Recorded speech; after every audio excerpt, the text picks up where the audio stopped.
Hi, everybody. Welcome to Unpopular Front, the podcast. I'm Ben Yudishin. Hello. Wanted to talk a little bit today about immigration and history and a little personal story about my own family. Let's fix the light. Aha.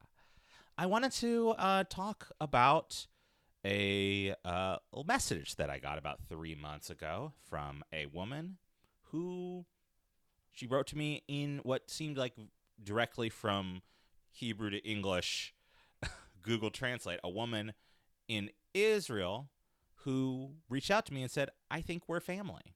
And she is. She sent a picture to me and some other family members of my grandmother. Now, this was in a context I had never really known my grandmother. I barely knew my grandmother when she was alive. She died of lung cancer at a pretty young age. And I had mainly known her as the sort of figure who was very dominant in the family. And to be honest, she had mental illness. Very common for people in that time period, especially because we didn't really know how to deal with it. And her parents, one of them never really learned English. She spoke Yiddish. But going back and seeing this picture of this woman I had always sort of thought of as this sort of very powerful, very affecting woman, and seeing her in 1931. She was born in America. She and her family got on a boat and went back to Poland.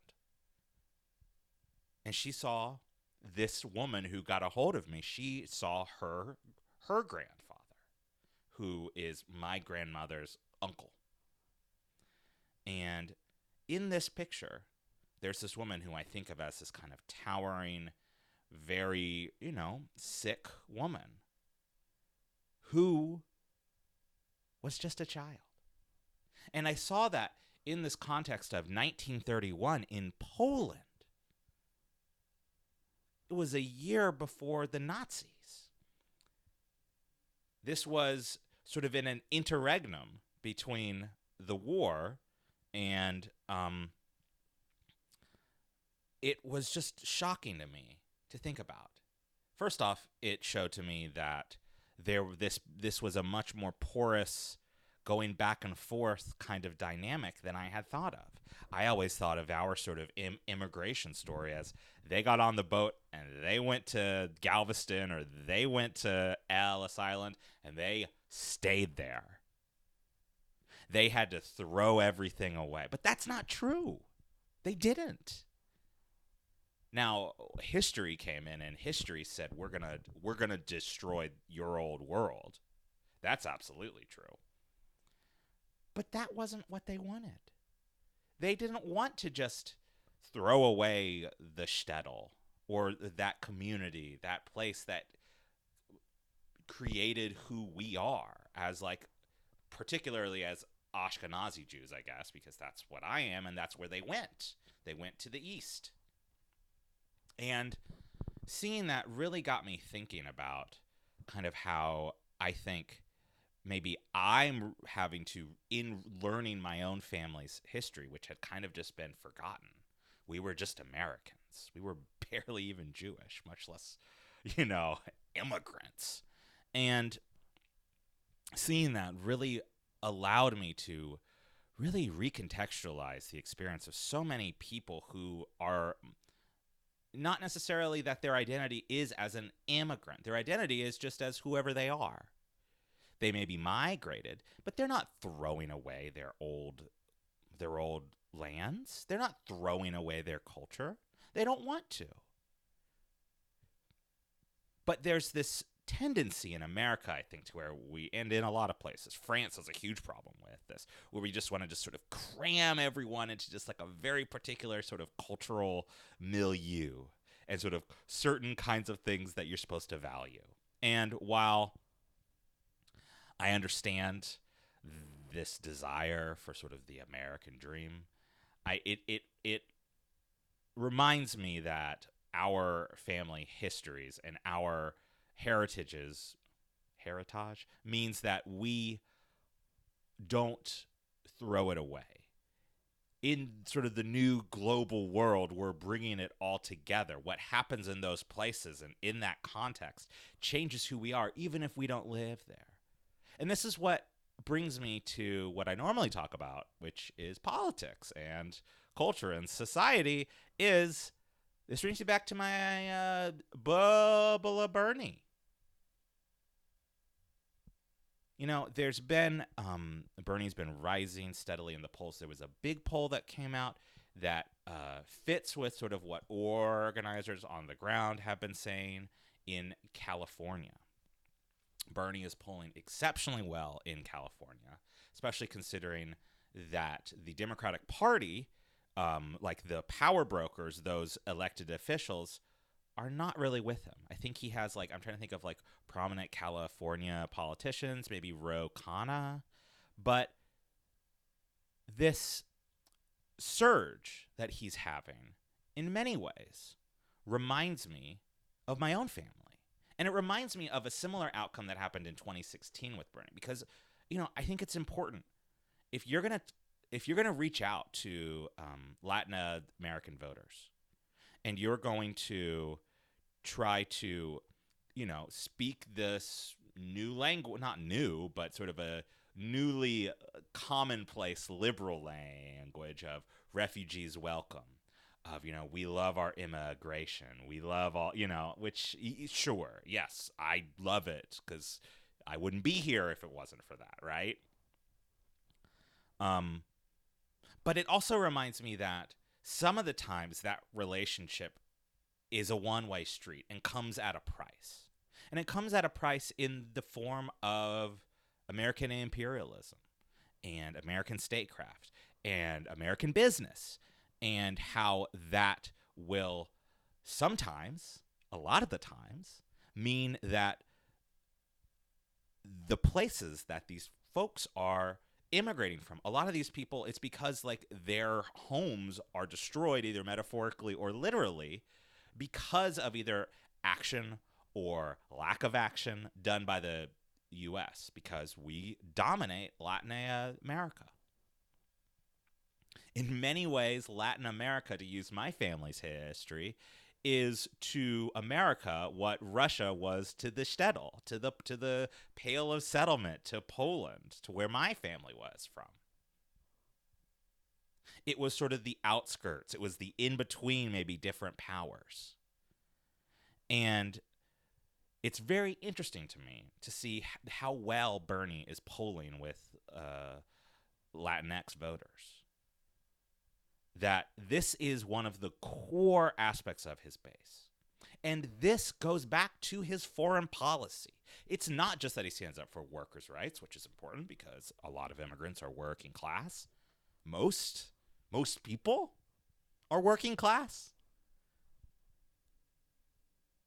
It shows, though, that his dedication to supporting people's movements, not authoritarianism, you know, that might be what the New York Times says, but what Bernie did in the 80s in Central America was correct. I know people, I have old coworkers who had to leave, who had to sort of migrate as they were children between different Latin American countries because of the political turmoil and because of the death squads and because of the anti-communism and the support. A lot of people weren't even communists, by the way, which is just fucking disgusting that they were like so scared of like some Stalinist state when it was like barely social democracy. And you see these questions like, how is Bernie polling so well with these people? I think this is part of it. He recognizes that part of being an immigrant and having those connections between these different places means that you care about that. That's where your family's from. And caring about these people before they have to run for their lives shows a real humanity and a sense of justice. And it also is going to make the world a better place. And a reason why I feel like this is a really integral part of his appeal and of the kinds of politics that we need to build on. And, I mean, especially American Jews whose families immigrated in the early 20th century. There's a lot of parallels there. And it reminds me of the first thing I ever wrote on Medium was about Bernie doing really well in the Michigan primary. The Michigan primary in 2016 was a really big deal because it was a total turning of the tables. It sort of showed that, yes, maybe Bernie didn't have the momentum as they talk about as this quantifiable thing, but he had a solid base. And he also had a fantastically strong base with Arab Americans. Michigan has one of the highest Arab American populations. That's a very diverse group inside of that, obviously. If you know any things about the Arab American experience, there's a lot of different migration patterns. There's a lot of different kinds of folks. They could be Coptic Christians or,